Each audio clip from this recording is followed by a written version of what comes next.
एक आदमी ने बहुत ही खूबसूरत लड़की से शादी की। शादी के बाद दोनों की ज़िंदगी बहुत प्यार से गुजर रही थी। वह उसे बहुत चाहता था और उसकी खूबसूरती की हमेशा तारीफ़ किया करता था। लेकिन कुछ महीनों के बाद लड़की को चर्म रोग हो गया और उसकी खूबसूरती धीरे धीरे खत्म होने लगी। खुद को इस तरह देखकर उसके मन में डर समाने लगा कि यदि वह बदसूरत हो गई तो उसका पति उससे नफ़रत करने लगेगा और वह उसकी नफ़रत बर्दाश्त नहीं कर पाएगी। इस बीच एक दिन पति को किसी काम से शहर से बाहर जाना पड़ा। काम खत्म कर जब वह वापस लौट रहा था, उसका एक्सीडेंट हो गया। एक्सीडेंट में उसने अपनी दोनों आंखें खो दी, लेकिन इसके बावजूद भी उन दोनों की ज़िंदगी सामान्य तरीके से आगे बढ़ती रही।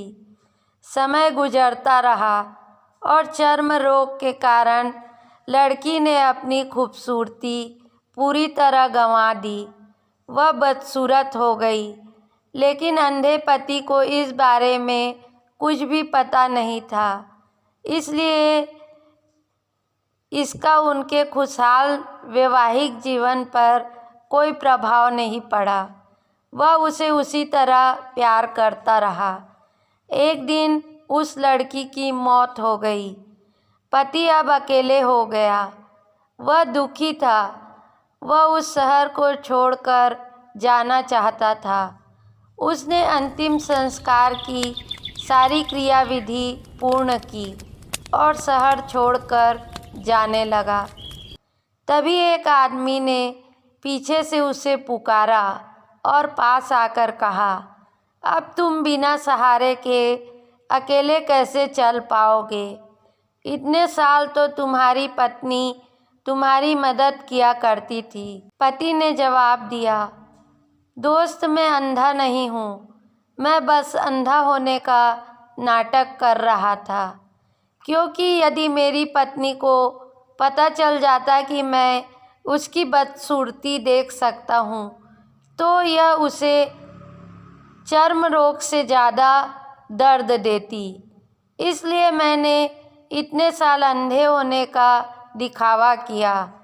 वह बहुत अच्छी पत्नी थी, मैं बस उसे खुश रखना चाहता था। तो दोस्तों, खुश रहने के लिए हमें भी एक दूसरे की कमियों के प्रति आंखें बंद कर लेनी चाहिए और उन कमियों को नज़रअंदाज कर देना चाहिए।